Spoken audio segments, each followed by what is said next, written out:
In this segment, we're going to be tying my Grim Reaper pattern. I'm going to start the thread base just behind the eye slightly.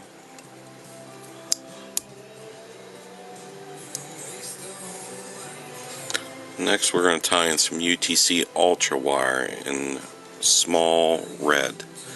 What we're going to do is we're going to tie it in on the side of the hook and finish our thread base and wrapping the wire down at the same time, keeping it on the side of the hook and going around the bend just slightly.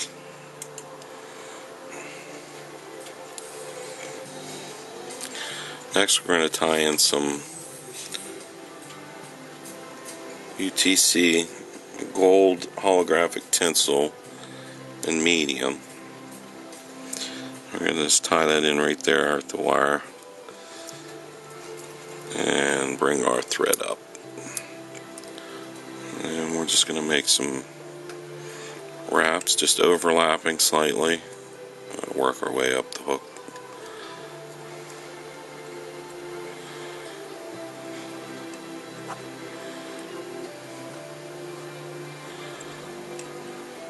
Right up to our thread, and we're going to tie it off.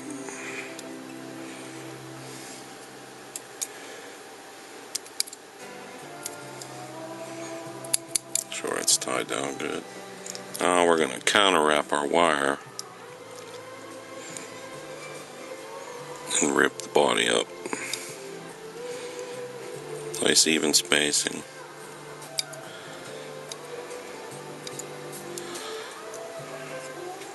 And we're going to tie that off.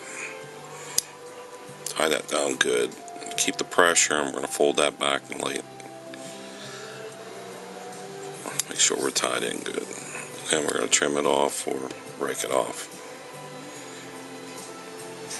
Now on the thorax here, I'm using Spirit River. It's a squirrel blend. It's got a little bit of antron mixed in it. It's a little coarser. Just dub it on lightly to start and try and gob it on. It should dub fairly easy for you.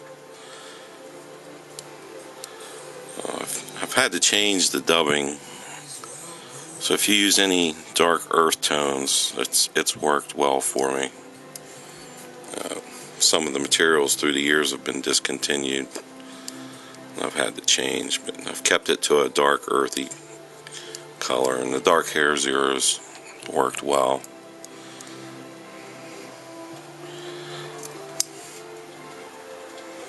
And this is going to help keep the hackle from just collapsing to the hook. There's really no body to it back here other than a tinsel body.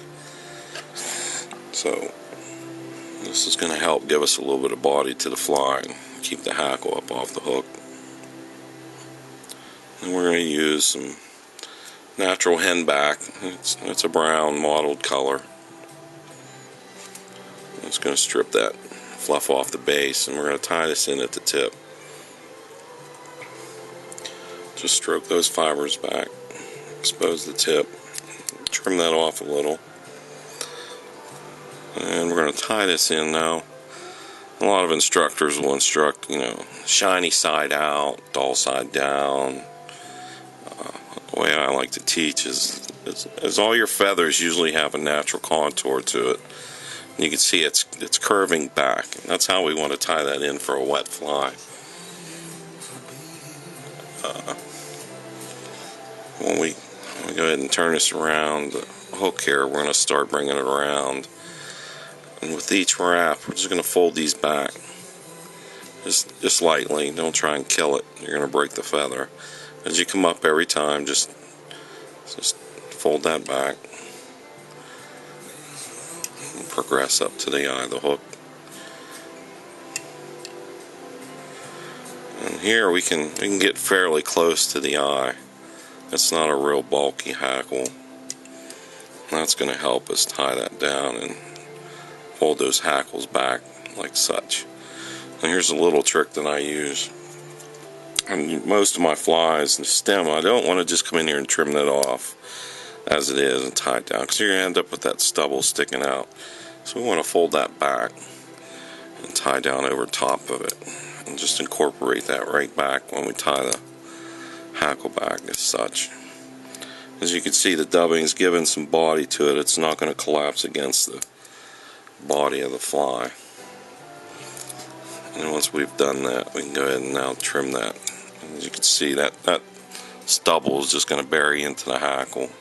Nice neat eye. And we're going to go ahead and finish it off. Let's again do 2 of those.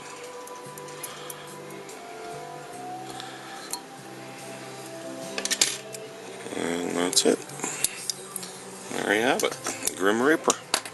Very productive fly. You can find all the materials at DeFranksFlies.com on the fly tying pages under materials. See you on the water.